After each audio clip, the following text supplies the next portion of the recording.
రాష్ట్ర ప్రభుత్వం డిసెంబర్ 3వ తేదీన మెంటల్ హెల్త్ ప్రోగ్రామ్‌ని కండక్ట్ చేస్తుంది. రాష్ట్రంలో ఉన్నటువంటి ప్రతి ఒక్కరు మానసిక ఇబ్బందులతో గాని ఇబ్బంది పడుతున్నటువంటి ఎవరైతే ప్రజలు ఉన్నారో వాళ్ళు డిసెంబర్ 3వ తేదీన ప్రపంచ మెంటల్ డిస్ట్రిక్ట్ రోజున రాష్ట్ర ప్రభుత్వం ఉన్నటువంటి ప్రతి ఆసుపత్రిలో వీళ్ళు చూపించుకొని వీళ్ళకున్న సమస్యను పరిష్కరిస్తామని చెప్పేసి ప్రభుత్వ వైద్యులు అయితే తెలుపుతున్నారు. మనతో పాటు ఇందులో ఉన్నటువంటి ప్రభుత్వ ఆసుపత్రి వైద్యులు మనతో పాటు ఉన్నారు. వాళ్ళ మాటలో అడిగి తెలుసుకుందాం. మేడం చెప్పండి, ఇప్పుడు డిసెంబర్ 3న మీరు ఏ విధంగా కండక్ట్ చేస్తున్నారు, ఎవరికి ఎటువంటి అవగాహన కల్పిస్తున్నారు అనే విషయాన్ని ఒకసారి డిసెంబర్ 3న వరల్డ్ డిజేబిలిటీ డే అండి. సో అంగవైకల్యంతో అలాగే మానసిక వైకల్యంతో ఎవరైతే బాధపడుతున్నారో వాళ్ళకి వచ్చే బెనిఫిట్స్, వాటి రాష్ట్ర ప్రభుత్వం నుండి ఎలాంటి పథకాలు వస్తున్నాయి అనేది అవగాహన కల్పించడానికి కార్యక్రమం అయితే నిర్వర్తిస్తున్నామండి. సో ఇప్పుడు చాలా మంది ఏంటి అని అంటే ఇప్పుడు శారీరక అంగవైకల్యం అంటే బ్లైండ్నెస్ కానీ, డెఫ్నెస్ కానీ, లేదు అని అంటే మాటలు రాకపోవడం కానీ, లేదా లోకోమోటర్ డిజేబిలిటీస్ ఉన్న వాళ్ళకి సో ఇలా సదరం సర్టిఫికేషన్ ఉంటుంది అన్న అవగాహన అయితే ఉంది. అలాగే మెంటల్ హెల్త్ రిలేటెడ్గా ఏ ఏ ఏ ఇబ్బందులకి మనకి సర్టిఫికేషన్ వస్తుంది అనేది చాలా మందికి అవగాహన లేదు. సో నేను డిస్ట్రిక్ట్ మెంటల్ హెల్త్ టీమ్ జిల్లా మానసిక వైద్య బృందంలో సైకియాట్రిస్ట్ని. అందుకని సో మానసికంగా ఏ ఇబ్బందులకి మనకి సదరం వర్తిస్తుంది అనేది చెప్పడం అనేది ముఖ్య ఉద్దేశం.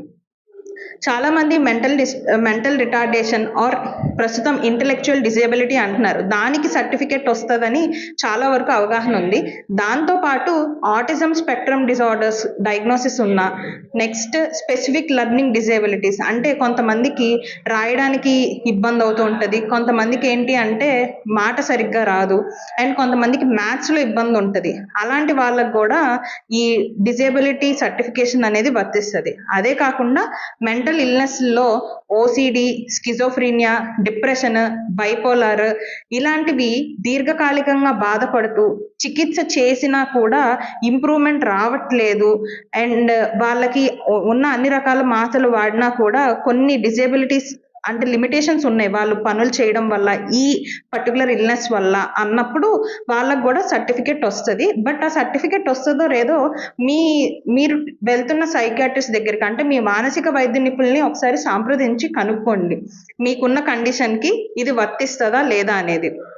రెండోది ఏంటి అని అంటే అలా కాదు, ఇప్పుడు చాలా మంది ప్రజల్లో అయితే కొన్ని డౌట్స్ తోటి కొంతమంది వైద్యులను సంప్రదించరు. ఇటువంటి ప్రాబ్లమ్స్ చాలా మంది ఇబ్బంది పడుతుంటారు. కానీ అటువంటి వారు మీ వద్దకు రావాలంటే మీరు ఏ విధంగా ముందుకు వెళ్తారు? ఒకవేళ ఎవరికన్నా వైద్యుని వరకు రావడం ఇష్టం లేదు, ఇంట్లోనే ఉండాలి, బట్ మాకు ఈ ఇబ్బంది ఉందో లేదో తెలుసుకోవాలనుకుంటే అలాంటి వారి కోసం కూడా టెలిమానస్ అనే హెల్ప్ లైన్ ఉంది. దాని నెంబర్ 14416 12416. ఇది ప్రతి ప్రాంతీయ భాషలోనూ దేశవ్యాప్తంగా అవైలబుల్గా ఉంది. ఇది 365 రోజులు 24 గంటలు పనిచేస్తుంది. ఇందులో ఉచితంగా కౌన్సిలింగ్ చేయబడుతుంది. ఒకవేళ ఇబ్బంది ఎవరికైనా ఉంది అని అంటే వాళ్ళకి ఆన్లైన్లోనే వీడియో కన్సల్టేషన్ ద్వారా మానసిక వైద్యుల్ని సంప్రదించే సదుపాయం ఉంది. దానిలోనే ఈ ప్రిస్క్రిప్షన్ అనేది కూడా ఇష్యూ అవుతుంది. సో ఆ ప్రిస్క్రిప్షన్ని దగ్గరలో ఉన్న కమ్యూనిటీ హెల్త్ సెంటర్స్ కానీ, ఏరియా హాస్పిటల్స్ కానీ వెళ్ళి చూపించి మాత్రలు కూడా ఉచితంగా తీసుకునే సదుపాయం కూడా ఉంది. సో ఈ టెలిమానస్ అనేది కూడా యూటిలైజ్ చేసుకోవచ్చు.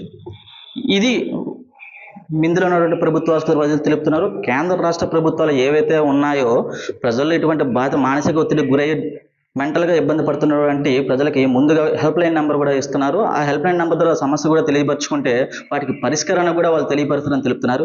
సంతోష్, RTV, గాజువాక. చరిత్ర సృష్టించినోడు ఇప్పుడు ఆ చరిత్రని తిరగరాయబోతున్నాడు. అబద్ధాల గోడల్ని బద్దల కొట్టి నిజాలను రాగా మీ ముందుంచబోతున్నాడు.